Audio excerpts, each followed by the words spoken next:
Така,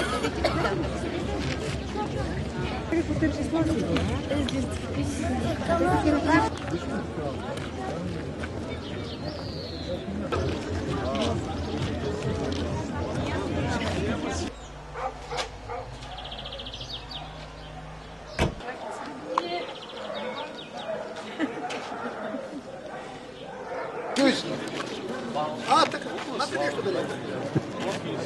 Да ги вземем и без от нас.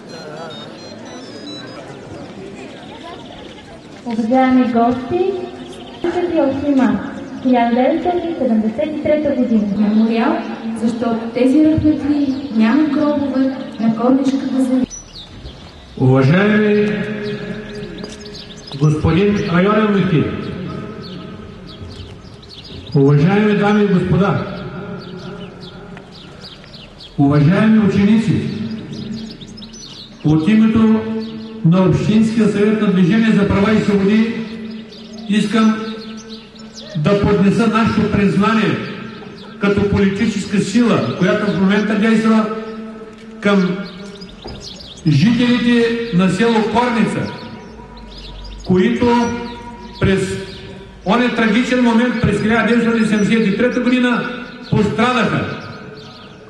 пострадаха от тогавашният тоталитарен режим, който си позволи да посегне на най-святото за човека.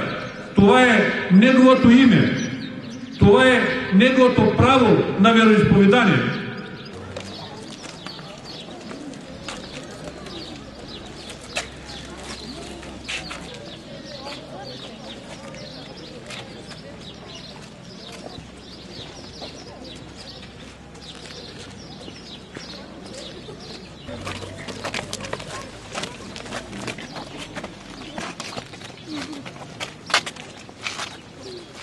се казва така: Естаиз билlah, وَلَا تَقُولُوا لِمَنْ يُقْتَلُ فِي سَبِيلِ اللَّهِ أَمْوَاتٍ.